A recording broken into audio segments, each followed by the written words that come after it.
우리 다 같이 두 손을 가슴에 얹고 이렇게 다짐합니다. 하나님께서 보실 때 나는 정말 두고 보기에도 아까운 사람이다. 시작.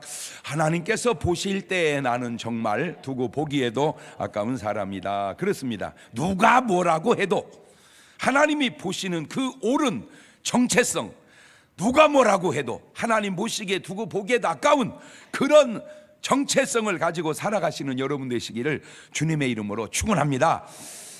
남이 나를 바라보는 거, 물론 무시할 수는 없겠죠. 남이 나를 바라보는 거, 더군다나 남이 나를 잘 모르고 오해하는 거, 그까짓 거 솔직히 뭐가 그렇게 중요합니까? 남이 나를 어떻게 보든 설령 오해를 했다 한들 요셉이 나를 겁탈하려고 했다고 누명을 씌워 감옥에 넣는 못된 삶, 참 세상 살다 기가 막힐 일이지요. 그런데 요셉은 꿈쩍이나 합니까? 그 억울한데도 꿈쩍도 안 해. 대단해. 이것이 바로 믿음의 사람의 자세인 줄로 믿습니다. 어떤 억울함 속에서도 꿈쩍도 하지 말자. 시작. 누가 나를 오해하고 누명을 씌우고 그게 꿈쩍할 일이 아니라 사실은 내가 잘못된 일에 꿈쩍해야 되는 거예요. 그게 믿음의 사람의 자세야. 마태복음 5장 11절 이하에 나를 인하여 너희를 욕하고 핍박하고 온갖 거짓으로 너희를 거기서 모든 악한 말을 할 때에 너희에게 복이 있나니 기뻐하고 즐거워하라. 하늘에서 너희의 상이 크민이라. 너희 전에 있던 선지자들이 이같이. 요셉은 저 구절을 알았던 것 같아요. 예? 그런데 하늘의 상만 큰 줄 알았더니 땅의 상도 크더라는 거예요. 결국 총리 되잖아요. 자, 본문을 봅시다. 마태복음 9장 9절입니다. 예수님께서 거기서 떠나 지나가시다가 마태라 하는 사람이 세관에 앉은 것을 보시고 이르시되 나를 쫓으라 하신 일어나 쫓으니라. 세관에 앉아있는 마태, 세리, 당시 사람들 개념으로는 얼만큼 이 세리가 나쁜 사람이었냐면 지옥 갈 사람을 두 사람을 뽑아봐라 그러면 그 중에 하나가 창기이고 그 중에 하나가 세리였습니다. 그러니까 세리는 100% 어디 갈 사람이요? 지옥 갈 사람이요. 창기는 100% 어디 갈 사람이요? 지옥 갈 사람이요. 그것이 당시 사람들의 개념이었습니다. 그런데 그런 100% 지옥 갈 세리 중에도 구원받을 사람이 또 있으니 그게 바로 누가복음 19장에 나오는 삭개오입니다. 생각해 보세요. 하나님께서 정말 지옥 갈 사람을 구원하실까? 아니면 천국 갈 사람이니까 구원하셨을까? 하나님께서 정말 변화될 사람이니까 구원하실까? 정말로 변화되지 않을 사람도 구원하실까? 이 두 질문의 차이는 아까는 사람들이 몰라서 그렇지 깨끗한 사람이니까 구원했다는 말이죠. 그 많은 세리 중에 마태를 구원하는 것은 사람들은 마태를 세리니까 나쁘다고 했지만 주님이 보실 때는 마태가 어떤 사람이었다는 거예요? 그 괜찮은 사람이었다는 거예요. 이번에는 더러웠던 사람이지만 구원해 놓으면 깨끗하게 살 사람이니까 구원했다는 말이죠. 더러운 사람이라면 예수님 따르겠는가? 내가 여기서 굉장히 중요한 거 하나 깨달았어요. 예수님이 나를 따르라. 악인은 절대 예수님 따르지 않습니다. 선인이니까 따라요. 왜 안 따르냐? 요한복음 3장 19절 보면 이유가 나옵니다. 그 정죄는 이것이니 곧 빛이 세상에 왔을 때 사람들이 자기 행위가 악함으로 빛보다 어둠을 더 사랑한 것이니라. 악을 행하는 자마다 빛을 미워하여 빛으로 오지 않으니 이는 그 행위가 드러날까 하며 진리를 쫓는 자는 빛으로 오나 이는 그 행위가 하나님 안에서 행한 것임을 나타내려 함이라 하시니라. 정말 악인은 예수님하고 놀기 싫어. 왜? 예수님하고 놀면 내 악이 막 드러나니까. 예수님 놀으려면 회개해야 돼. 회개한 사람만이 예수님하고 노는 거야. 자, 그걸 지금으로 가져와 보세요. 너 예수 믿어라. 아멘. 좋은 사람입니다. 너 예수 믿어라. 싫어. 죄송해요. 나쁜 사람입니다. 원리적으로 본인이 알든 모르든 인식하든 안 하든 예수님 따르지 않는 사람은 어둠 가운데, 세상 가운데, 마귀 가운데 거한 사람. 예수님 따르는 사람은 빛 가운데. 나 진짜 저는요 꿈이 그냥 뭐 희망사항이지만 나는 우리 교인들 전부 아파트를 져가지고 막 다 같이 살고 싶어. 내가 꿈이 먹는 것도 같이 먹고 이렇게 하고 싶어 막 꿈이. 그래서 1단계적으로 가까운 사람끼리도 그렇게 해보고 싶어. 나는 꿈이에요. 얼마나 좋아. 같이 먹고 같이 생활하고. 그래서 나는 동치미 하다가 이제 그 꿈을 얘기하라고 길래 나 그렇게 얘기했어. 그래서 아파트를 이렇게 한 양쪽으로 5채씩 10채쯤 들어가는 아파트를 짓는 거야. 그리고 그 10세대가 한 셀이 거기 들어가 사는 거야. 그러니까 우층을 터가지고 거기서 밥 먹고 아래층을 터서 거기서 차 마시고 운동하고 같이 생활하고 이렇게 하면 얼마나 좋겠어요? 그래서 나는 그게 꿈이다. 그래가지고 이제 여러분들이랑 같이 살고 싶다. 그랬더니 안 산다는 거예요. 자기들은 안 산대.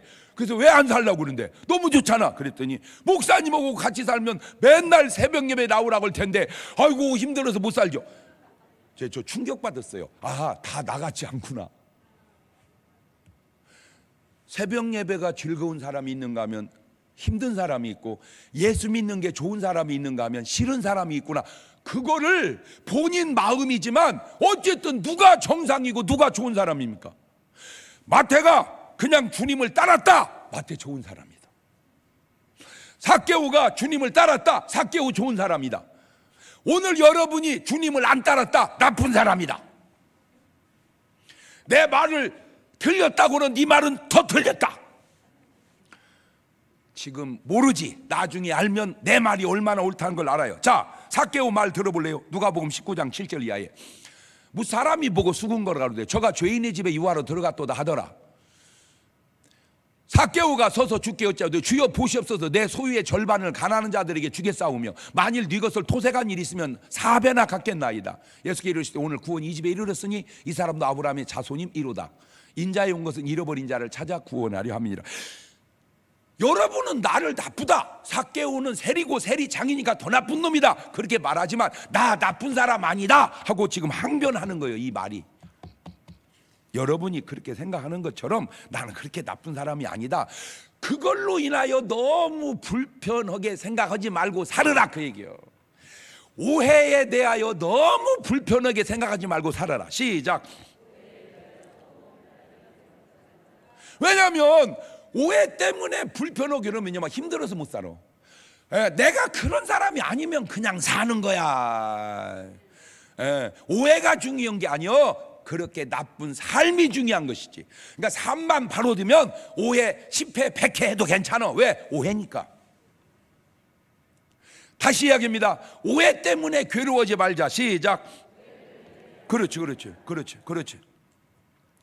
참 예나 지금이나 신기한 것이 뭐다고 남의 일에 그리 사람들은 관심이 많은가? 아니 죄인의 집에 들어가든 의인의 집에 들어가든 네가 무슨 상관이요? 자, 삭개오 말 들어보세요. 응? 그렇잖아요. 삭개오의 집에 들어가니까 왜 지인의 집에 가냐? 너희들이 나를 나쁘게 생각하는 거 있는 것처럼 나 그 나쁜 사람 아니다. 자, 다시 돌아 지금 마태도 보세요. 마태복음 9장 10절에 예수께서 마태의 집에서 앉아 음식을 잡수실 때 많은 세리와 죄인들이 와서 예수와 제자들과 함께 앉았더니 한 가지 특이한 사실이 있습니다. 예수님은 마태든 삭개오든 누구든 어디든 초청하면 가신다는 사실이고 대접하면 잡순다는 사실이요. 예수님은요,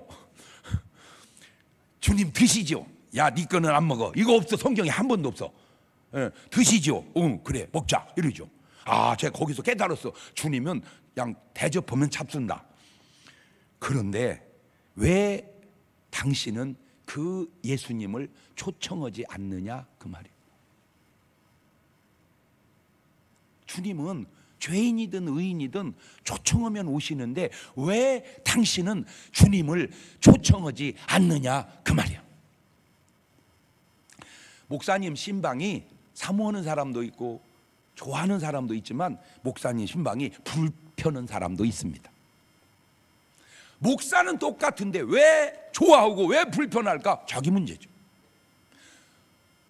이번에도 부산에 부흥회를 갔는데 어떤 분이 앞에서 얼쩡얼쩡해요. 막 뭐 다과도 뭐 하고 막 뭐 이렇게 보니까 아이고 막 엄청 이렇게 이 성의가 막 이 음식 속에 막 너무 고맙습니다. 그랬더니 막 아우 목사님 떨려서 말이 안 나와요. 다 하면서도 말이 안 나온다 그래. 내가 아주 괜찮은 분이에요. 남편은 부산에서 아주 좋은 병원 의사고 자기 내가 알잖아. 의사 부인치고 안 이쁜 사람이 별로 없다고 그러는 거. 목사님 의사 부인 안 예쁜 사람 있어요. 그 여자도 의사라 그래. 대부분 이뻐. 이게 대부분은 꼭 맞는 건 아니요. 일반적인 얘기입니다. 그러니 자기 남편이 의사고 자기도 또 괜찮은 사람인데 뭐라고 이렇게 벌벌 떨어. 그게 믿음의 사람의 자세예요. 백부장이 못다고 예수님 앞에 가서 무릎을 꿇고 꿇어 엎드려.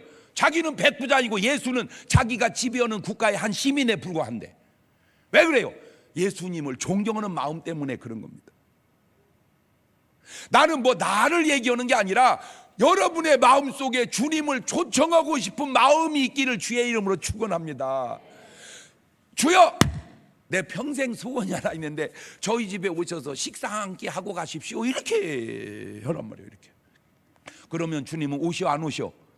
오신다는 거예요. 지금 누구든지 초청하면 가. 그런데 초청도 안 하는 사람들이, 대접도 안 하는 사람들이 말은 왜 이렇게 많은지 예수님이 변호합니다. 마태복음 9장 11절입니다. 바리새인들이 보고 그 제자들이 이르시되 어찌하여 너희 선생은 세리와 죄인들과 함께 잡수시냐? 예수께서 들으시기로 하시되 건강한 자에게는 의원이 있을 때 있고 병든 자에게 쓸 때 있느니라. 너희는 가서 내가 긍휼을 원하고 제사를 원치 않으라 뜻이 무엇인지 배우라. 내가 의인을 부르러 온 게 아니고 죄인을 부르러 왔노라 하시니라. 건강하면 의원이 쓸 데 없잖아. 아프면 의원이 필요한 것처럼 의인이면 내가 왜 필요하겠냐? 죄인이니까 필요하지. 내가 의인 부르러 온 게 아니라 죄인 부르러 왔다. 자, 이 말씀 속에 너희 바리새인들은 의인이니까 내가 필요 없지 그 말입니다. 너희들은 의로우니까 내가 필요 없지. 저 사람은 죄인이니까 내가 필요하다. 그런데 네가 진짜 의인이냐? 우리 어머니 용어로 이 썩을 놈아, 네가 진짜 의인이냐?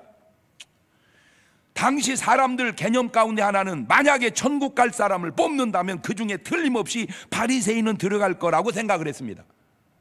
그러니까 사람들 개념 속에 바리새인은 틀림없이 천국 갈 사람, 장기하고 세리는 틀림없이 지옥 갈 사람, 그런 생각이, 그런 사상이 바로 요즘 용어로 잘못된 꼰대 사상이라 그 말이에요. 여러분, 어떤 옳은 일이 꼭 옳지 않을 수도 있다는 거 꼭 명심하셔야 돼요. 옳음이 바뀔 수도 있고 변할 수도 있다는 거요. 옳음이 바뀔 수도 있고 변할 수도 있다. 시작. 옛날에는 옳았지만 지금은 옳지 않을 수도 있다 그 말이요. 그런데 옛날이나 지금이나 옳은 것도 있고, 그러니까 이것이 바뀌어야 될 것과 바뀌지 않아야 될 것을 구분을 못하면 그게 바로 뭐가 된다고? 꼰대가 된다 그 말이요. 옛날에는요 이렇게 지나가는데 어른 보고 인사 안 하면 야 이 자식아, 어른을 보면 인사를 해야지. 그거 당연했어요. 지금 애들이 제일 떼끼름 자식 어른 보고 인사를 해. 그 꼰대야. 그럼 지금 어떻게 해? 그래 학교 가니? 그래 반갑다 이렇게 좀 해줘도 아무 지장 없습니다. 아이고 할아버지 안녕하세요. 제가 못 봤네요. 그랬구나 이러면 돼야지. 저놈의 자식은 인사도 안 하고 가더라고. 그러면 지금은 안 됩니다. 인사 걔가 안 하면요 그냥 내가 먼저 하면 되는 거예요. 그냥 할렐루야 이렇게 해봐봐. 시작. 나 또 이러니까 생각나는 분이 하나 있어. 나 진짜 그분이요 얘기가 전에 나한테 들어왔어. 내가 자기를 보고 인사를 안 하고 가더라는 거요. 그래서 자기가 의사한테 확인을 했대. 사람이 몇 도까지 볼 수 있는가. 그러니까 360도는 못 보는데 180도, 270도까지는 볼 수 있대. 사람 눈이 270도가 아니라 딴 생각하고 가면은 못 보는 거요. 내가 못 보면 목사님 저를 못 보셨네. 아이고 그러면 인사할 걸. 자기를 보고도 못 본, 그거는 100% 네 생각이요. 그건 안타까워 그냥. 아이고 답답이야. 그게 자세가 그게 은혜 받은 사람 자세냐 그 말이요. 목사님이 인사를 안 하고 가면 앞에 톡 튀어나와 가지고 목사님 반가워요. 그러면 얼마나 좋아. 좀 그렇게 해주면 안 돼? 겉만 외식으로 하는 것을 예수님은 아시는데 사람들은 모르는 거예요. 어찌 보면 성경의 이 외식은 대한민국으로 넘어오면 그거를 인격이라고 그럽니다. 인격이 뭐냐? 선의 가면입니다. 자, 이 가면을 한번 봅시다. 이 사람들이 얼마나 가면을 완벽하게 잘 썼는지 그걸 아무도 몰라. 예수님만 알고. 왜? 예수님 중심을 보니까. 마태복음 6장 1절 이하입니다. 사람에게 보이려고 그들 앞에서 너희 의를 행치 않도록 주의하라. 그렇지 아니하면 하늘에 계신 너희 아버지께 상을 얻지 못하니라. 그러므로 구제할 때 외식하는 자가 사람에게 영광을 얻으려고 회당과 거리에 사는 것 같이 너희 앞에 나팔을 불지 마라. 진실로 너희에게 이르노니 저희는 자기 상을 이미 받았느니라. 저렇게 살아온 사람들이 바리새인이라. 보면 하고 사람이 안 보면 안 해. 마태복음 6장 5절입니다. 너희가 기도할 때 외식하는 자와 같이 되지 마라. 저희는 사람에게 보이려고 회당과 거리에 서서 기도하기를 좋아하느니라. 내가 진실로 이르노니 저희는 자기 상을 이미 받았느니라. 기도를 하나님 앞에서 해야지 왜 사람 앞에서냐. 이거 진짜 그냥 지나가면 안 됩니다. 여러분 기도를요, 아니 사람이 백날 기도를 들으면 뭐해? 그 기도는 주님이 들으셔야지. 아니 기도를 주님이 드려야지. 우리가 들으면 못이요. 우리가 응답을 주어? 우리는 응답이 없어. 응답은 주님이 있지. 제발 기도는 주님을 의식하고 하란 말이요. 누구 의식하지 말고, 사람 의식하지 말고. 하나님은 미사 여구에 넘어가는 분이 아니요. 그냥 담백하고 솔직하게 얘기해. 제발 좀. 막 내가 좀 더 심하게 얘기하고 싶은데 까딱올 것 같아서 여기까지 얘기하는 거예요. 제발 꼭 명심하세요. 기도할 때는 하나님을 의식해라. 시작. 누구 의식하지 말고, 사람 의식하지 말고, 그냥 하나님 앞에 진솔하게 하란 말이요. 진솔하게. 그냥 막 자꾸 화려한 말로 미사여구를 늘라 하지 말고 그냥. 마태복음 6장 16절입니다. 금식할 때 너희는 외식한 자와 같이 슬픈 기색을 내지 마라. 저희는 금식하는 것을 사람에게 보이려고 얼굴을 흉하게 하느니라. 내가 진실로 너희에게 이르노니 저희는 자기 상을 이미 받았느니라. 금식하면 화장을 2배로 하세요. 집사님 왜 그래 얼굴이? 금식이야. 누가복음 18장 9절입니다. 자기를 의롭다고 믿고 다른 사람을 멸시하는 자들에게 이 비유로 말씀하시되, 두 사람이 기도하러 성전을 하나는 바리새인 하나는 세리라. 보세요. 바리새인 외식, 세리 죄인. 바리새인은 서서 따로 기도하려되 하나님 나는 다른 사람들 곧 토색, 불의, 간음을 하는 자들과 같지 아니하고 이 세리와도 같지 않음을 감사하나이다. 나는 일에 2번씩 금식하고 또 소득의 11조를 드러나이다 하고, 세리는 멀리 서서 감히 눈을 들어 하늘을 우러러보지도 못하고 다만 가슴을 치며 가로되 하나님이여 불쌍히 여겨주세요. 내가 주님 앞에 뭐라 말하오리까? 11조를 한들 11조 했다고 말을 하오리까? 건축원금을 한들 건축원금 했다고 주님 앞에 말을 하오리까? 내가 금식을 한들 금식했다고 주님 앞에 말을 하오리까? 어차피 주님은 말 하나하나 다 아는 걸. 그저 불쌍히 여겨주세요. 누가 용기 있게 대표기도 하시는 분이 한번 그렇게 했으면 좋겠어요. 하나님, 이 나라와 이 민족과 우리 교회와 한국 교회를 불쌍히 여겨 주시옵소서. 예수님의 이름으로 기도합니다. 그렇게 한번 해봐봐. 누가? 얼마나 쉬워요. 기도가 스트레스 받을 것도 없잖아. 그게 세리 기도잖아. 왜 자꾸 바리새인 기도까지 가려고 그러냐 그 말이요. 그냥 세리 쪽으로 기도를 가는 게 하나님이 더 좋아하시는데 자꾸 뭐가 어땠다고 뭐가 어땠다고. 하나님은 다 하신대. 주여 그냥 아버지. 내 우스갯소리로 예를 들어서 뭐 대표 기도 하시는 분이 하나님, 내가 예수 믿은 지가 30년이 넘어서 예를 들어서 뭐 장로가 되고 뭐 안수집사가 되고 권사가 됐는데 어제도 내우간이 한번 붙어서 아버지 사랑을 못하고 싸웠나이다. 나는 도대체 앞으로 예수를 얼마나 더 믿어야 아내와 사랑하고 살겠습니까? 하나님, 저와 우리 아내를 불쌍히 여겨주셔서 오늘 예배 끝나고 돌아가서 그 싸웠던 관계가 서먹서먹한 것이 해결될 수 있도록 도와주시옵소서. 저만 그러겠습니까? 여기 있는 분들도 해당되면 다 그렇게 되게 도와주시옵소서. 예수님을 기도합니다. 이런 기도 좀 한번 해봐봐.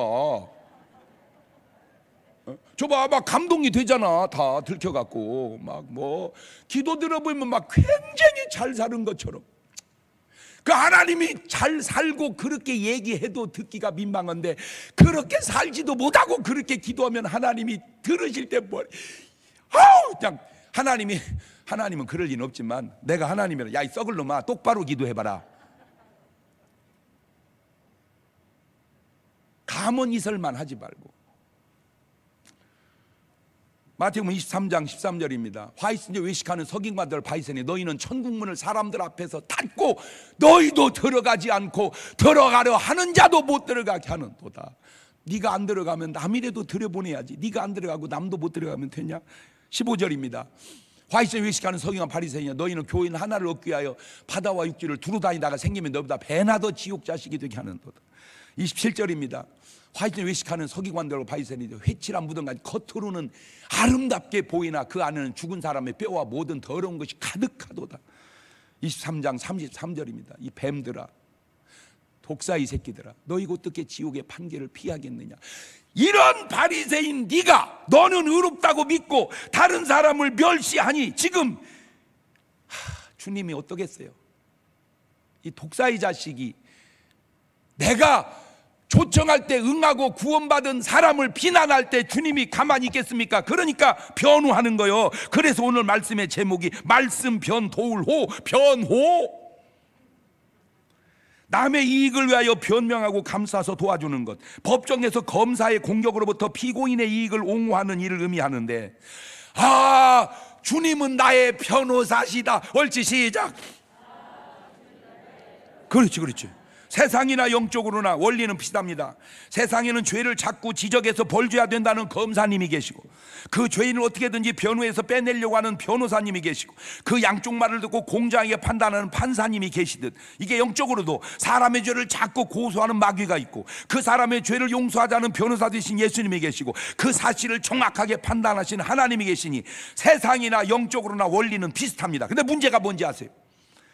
죄 없는 자를 자꾸 죄인으로 몰아세우면 안 되듯, 그런 검사는 본인은 어떻게 할지 모르지만 지나고 나면 아마 많이 후회할 거예요. 지난번에도 그 재판의 결과가 나왔잖아요. 저 왜 화성의 살인사건, 그 화성의 살인사건, 그 참 신기해. 내가요 얘기했어요. 어떻게 그렇게 사람을 계속 죽이는지 안 들키고 증거 하나 없냐고. 그거 안 신기해? 진짜 대단해요. 그래서 내가 그랬지, 화성 살인사건 너 잘 들어라. 너는 안 들켜서 좋을지 모르지만 너 전당 못 간다. 너 전당 가려면 네가 회개하고 자수해야 된다. 근데 걔가 그 설교를 들었나 봐. 그냥 내 추측인데 자기가 고백했어요. 자기가 내가 이것도 그래가지고 그 고백을 하다 보니까 딴 사람이 죽였다고 그 사람을 벌을 둔 거야. 내가 죽였는데, 그러니까 자기는 아니라고 해도 막 뒤집어 씌운 거지. 그 사람이, 그래가지고 그 사람이 형을 살고 나왔어. 그런데 자기는 죽인 게 아니라는 게 이 사람의 고백으로 그게 판명이 됐어. 그런데 더 안타까운 건 뭔지 아세요? 그 당시 그 증거가 확실했다는 거예요. 근데 그 증거가 뻥이야. 진범이 잡혔어요. 나는 알아요. 그 안에는 참 어쩔 수 없는 여러 가지 상황들이 있다는 것. 그러나 어쨌든 문제는 죄 있는 자를 그냥 무지로 몰아세우는 변호사도 자르는 게 아니라는 겁니다. 세상 직업상으로는 변호사가 죄인을 그냥 죄 없이 빼는 거 굉장히 능력 있는 것 같지만, 하나님의 원리로 보면 죄인은 죄인이고 죄 없는 사람은 죄가 없어야지. 죄 없는 사람을 죄인이라고 그러고 죄인을 죄가 없다고 그러면 하나님의 재판은 안 된다는 거예요. 공정해야 돼. 예레미야 22장 16절입니다. 그는 가난한 자와 궁핍한 자를 신원하고, 저 신원이라는 게 뭔 말이에요? 억울하게 뒤집어 쓴 죄를 풀어주는 거, 변호하고 형통하였나니 이것이 나의 알미 아니냐. 세상 재판이 좀 이상한 것은 죄 없는 사람도 검사님께서 자꾸 죄를 억울하게 뒤집어 씌운다는 것이고, 죄 있는 사람도 변호사께서 자꾸 죄 없다고 자꾸 빼낸다는 겁니다. 그래서 세상 재판은 많이 정확하지만 많이 정확하지 않을 수도 있습니다. 그런데 아세요? 이 정확하지 않는 세상 재판은 그렇지만 하나님 재판은 정확하다는 겁니다. 신기한 게 뭔지 아세요? 그 옛날 솔로몬 시대에도 이런 일이 있었습니다. 잠언 17장 23절에 악인은 사람의 품에서 뇌물을 받고 재판을 굽게 하느니라. 뇌물 받고 재판을 굽게 하면 악인이다, 그 얘기죠. 잠언 18장 5절입니다. 악인을 두호하는 것과 재판할 때 의인을 억울하게 하는 것이 선하지 아니하니라. 목사님, 그런데 인간은 사실 다 죄인이잖아요. 우리는 말씀에도 로마서 3장 9절 이하에 그러면 어떠하니 우리는 나으니요 결코 아니라 유대인이나 헬라인이나 다 죄 아래 있다고 우리가 이미 선언하였느니라. 기록된 바 의인은 없나니 하나도 없으며 깨닫는 자도 없고 하나님을 찾는 자도 없고 다 치우쳐 한 가지로 무익하게 되고 선을 행하는 자는 없나니 하나도 없도다. 로마서 3장 23절에 모든 사람이 죄를 범하였으며 하나님 영광이 이르지 못하더라. 그러니 우리는 다 유죄 판결 받고 정기되어 지옥 가야 하잖아요. 목사님 말씀대로 정확하게 재판을 하면. 맞아요. 그래서 예수님의 사랑과 변호가 필요한 겁니다. 로마서 3장 24절입니다. 그리스도 예수 안에 있는 구속으로 말미암아 하나님의 은혜로 값없이 의롭다 하심을 얻은 자 되었느니라. 로마서 5장 8절 이하에도 우리가 아직 죄인 되었을 때 그리스도께서 우리를 위하여 죽으심으로 하나님께 우리에 대한 자기의 사랑을 확증하셨느니라. 그러면 이제 우리가 그 피를 인하여 의롭다 하심을 얻었은지 더욱 그로 말미암아 진노하심에서 구원을 얻을 것이니. 요한일서 3장 9절에도 하나님께로서 난 자마다 죄를 짓지 아니하는 이는 하나님의 씨가 그의 속에 거하며 저도 범짓지 못하는 하나님께로 났음이니라. 이러므로 하나님의 자녀들과 마귀의 자녀들한테 무릇 의를 행치 아니하는 자나 또는 그 형제를 사랑치 아니한 자는 하나님께 속하지 아니하니라. 그래서 예수님은 이제 우리의 변호사가 되신 겁니다. 다만 우리의 죄를 그냥 용서하시고 그냥 은혜를 주시는 게 아니고 반드시 거기에는 조건이 있습니다. 그게 뭐냐? 바로 우리의 회개를 통해서 주님이 지불해 준 그 은혜를 받는 거예요. 주님이 우리에게 그냥 용서해 주는 게 아니고 주님이 대신 짊어지고 용서해 주는 거예요. 말 바꿉니다. 주님이 우리의 빚을 그냥 너 빚 없다 이게 아니라 주님이 갚아주시고 우리를 빚 없다는 거예요. 그러면 우리는 어떻게 나아가야 되느냐? 회개로 나아가야 됩니다. 마태복음 4장 17절입니다. 이때부터 예수께 피로 전파해 가르칠 때 회개하라 천국이 가까웠느니라. 사도행전 2장 38절에도 베드로 가로되 너희가 회개하여 각각 예수 그리스도 이름으로 침례를 받고 죄사함을 얻으라. 그리하면 성령을 선물로 받으리라. 그래서 예수님께서 이미 뭐라고 말씀하셨습니까? 요한복음 14장 16절에 내가 아버지께 구하겠으니 그가 또 다른 보혜사를, 저 보혜사가 성령이신데 저 보혜사가 오늘 말 제목을 집어넣으면 변호사를 너희에게 주사 영원토록 너희와 함께 있게 하시리니 저는 진리의 영이라 세상은 능히 저를 받지 못하나 이는 저를 보지도 못하고 알지도 못합니다. 그러나 너희는 저를 아나니 저는 너희와 함께 거하시며 또 너희 속에 계시겠음이니라. 예수님이 우리의 죄를 사해 주시는 것, 그래서 우리를 향한 변호사가 예수님은 되는 겁니다. 다시 정리합니다. 마귀가 영적으로 가면 이제 마귀가 재판합니다. 하나님, 이놈은 무지하게 죄를 졌습니다. 그러니까 지옥 보내야 됩니다. 틀린 말이 아니에요. 그때 예수님이 얘기합니다. 변호를 어떻게 하느냐? 맞습니다. 이 사람의 죄진 것. 저 죄값으로 죽어야 합니다. 그런데 내가 대신 죽었습니다. 그런데 저 사람이 그걸 믿고 회개했습니다. 용서해 주세요. 그래서 용서받는 거예요. 너무 쉽죠. 근데 사람들은 자꾸 어떻게 생각하냐면 죄 안 져야 구원받는다. 죄 안 져야 구원받는다. 죄 안 진 사람이 없다니까. 죄 안 진 사람이 없다니까. 네 개념의 죄가 아니고 하나님의 개념이에요. 나는 목사님 죄 진 게 없어요. 죄 진 게 없어요. 그게 죄요. 믿지 않는 그게 죄라니까. 이걸 깨달아야 돼. 이걸. 그래서 예수님이 우리의 질병을 고쳐주시는 것, 그게 우리를 향한 변호입니다. 마태복음 8장 16절입니다. 저물매 사람들이 귀신 들린 자를 많이 데리고 예수께 오거늘 예수께서 말씀으로 귀신들을 쫓아내시고 병든 자를 다 고치시니 이는 선자 이사로 하신 말씀에 우리 연약한 걸 친히 담당하시고, 그냥 병을 고쳐주는 게 아니고 주님이 담당하고 짊어져서 고쳐주는구나. 그냥 죄를 용서하는 게 아니라 주님이 우리의 죄를 대신 지불해 주셔서 용서하시는구나. 그거를 변호라고 그런다 그 말이에요. 주님 우리를 위해서 기도해 주십니다. 누가복음 23장 34절에 가르칠 때 베드로야 내가 내게 말 오늘 다 굴기 전에 네가 3번 나를 모른다고 부인하리라 하시니라. 에? 나쁜 놈이죠 이 베드로. 그런데 주님이 이 베드로를 용서해 주시고 은혜 받으라, 예수님의 변호를 받으라. 예수님 변호 받은 사람 볼래요? 누가복음 22장 60절 베드로라 네 사람아 나는 너 하는 말을 알지 못하느라 하고 방금 말할 때 닭이 울더라. 예수께 돌이켜 베드로를 보시니 베드로가 주의 말씀 곧 오늘 닭 울기 전에 네가 3번 나를 부인을 하심이 생각나서 밖에 나가서 심히 통곡하니라.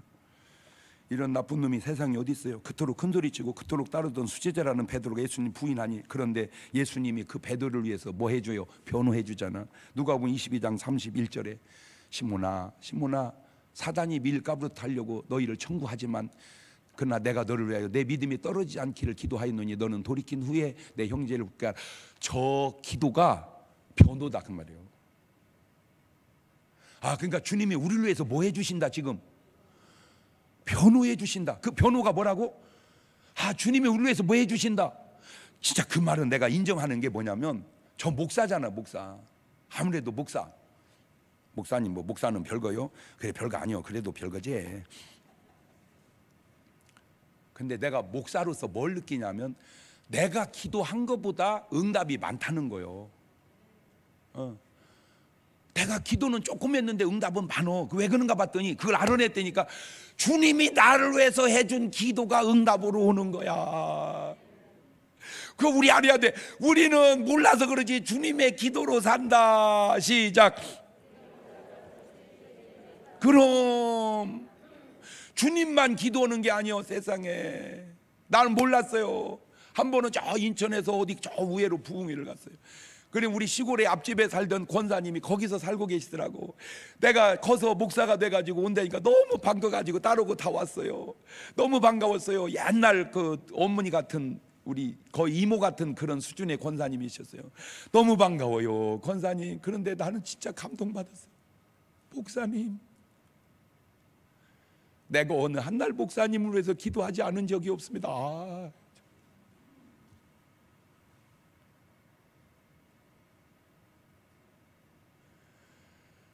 내가 어느 한날 목사님을 위해서 기도하지 않은 적이 없어요.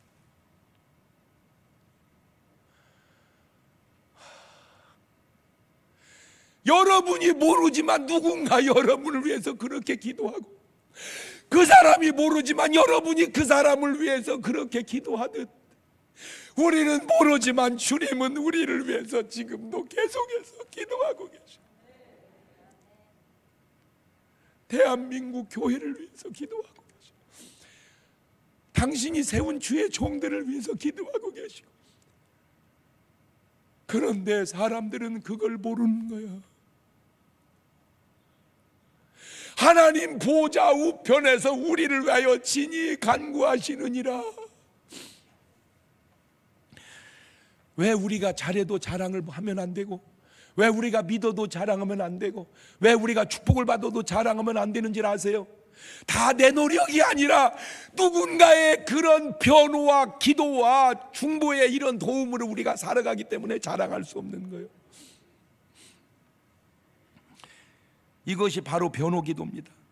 마태는 변호로 구원하죠. 마태복음 9장 13절입니다. 너희는 가서 내가 긍휼을 원하고 제사를 원치 아니하는 뜻이 무엇인지 배우라.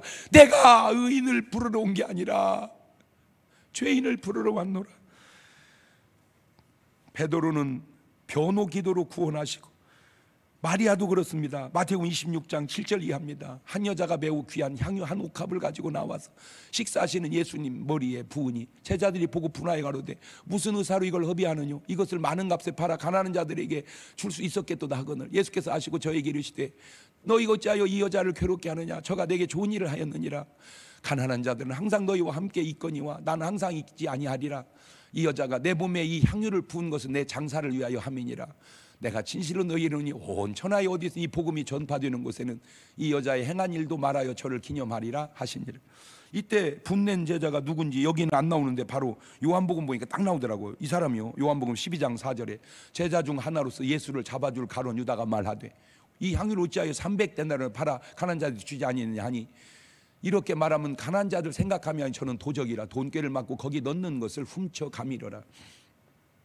예수님은 마태를 변호하시고, 예수님은 삭개오를 변호하시고, 예수님은 마리아를 변호하시고, 예수님은 베드로를 변호하시고, 결국 구원받은 사람이 뭐냐? 예수님의 변호받은 사람이라는 거예요.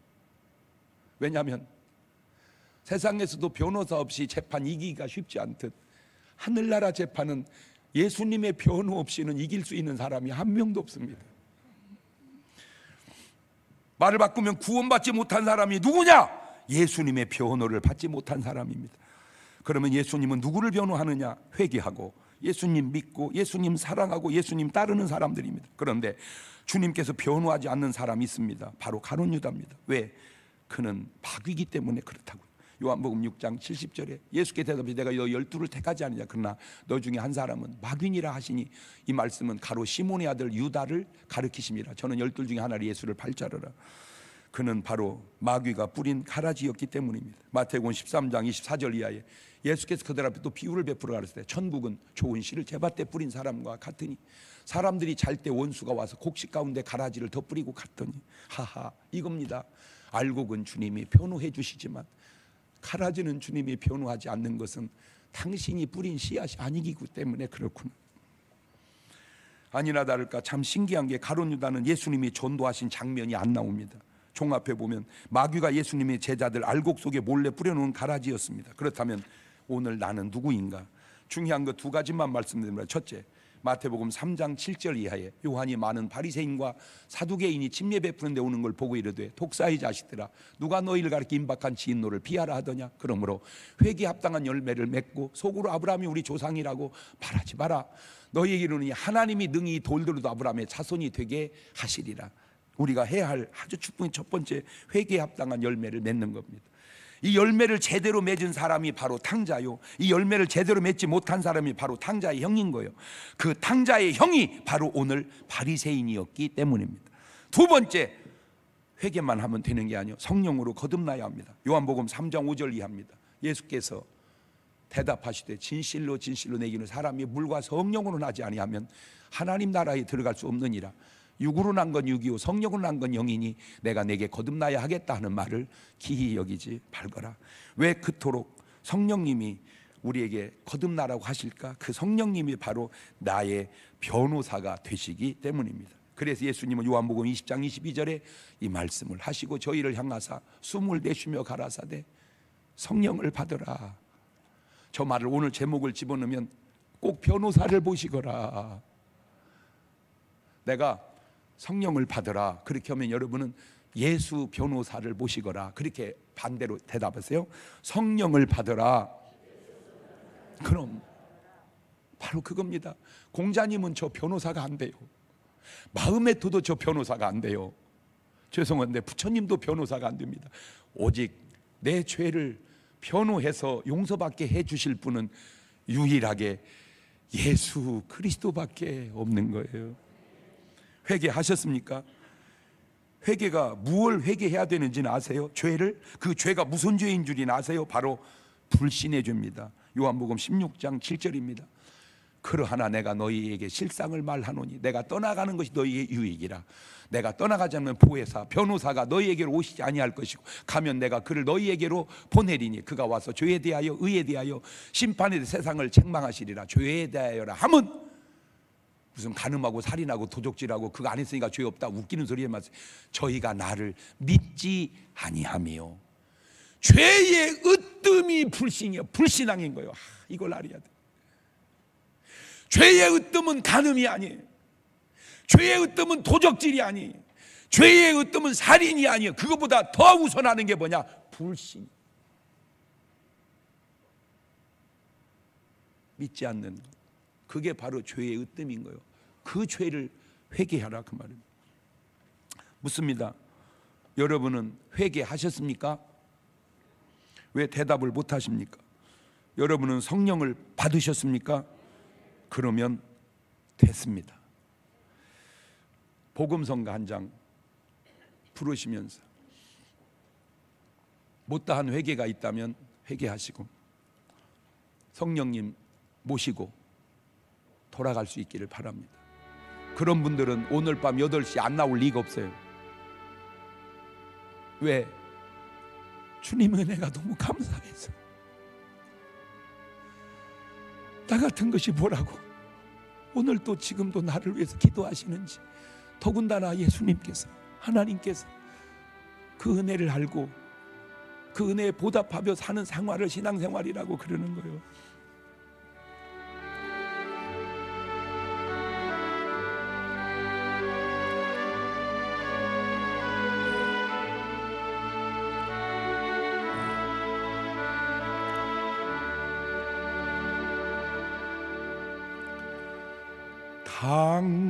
당자처럼 방황할 때도 애타게 기다리는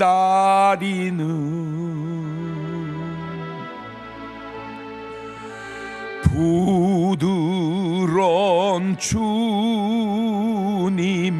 음성이 내 마음을 녹이셨네.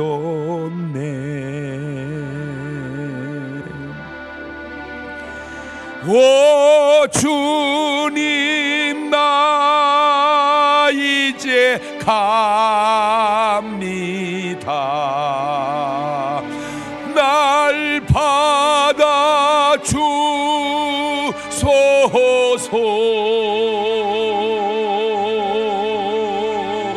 이제는 주님만 위하여 이 몸을 바치리다. 다 같이 눈을 감으시고 두 손을 가슴에 얹으시고 조용히 들으세요. 흠탕한 저 고멜과 같이도 방황하던 나에게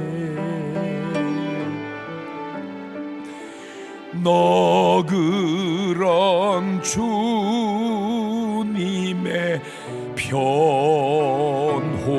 변호가 내 마음을 녹이셨네.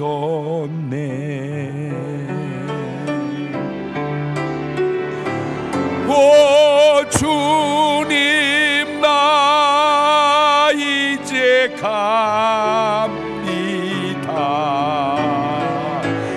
날 받아 주소서.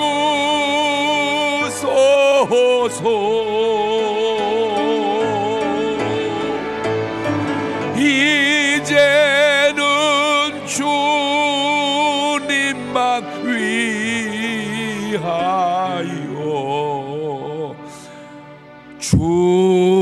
죽도록 충성하리.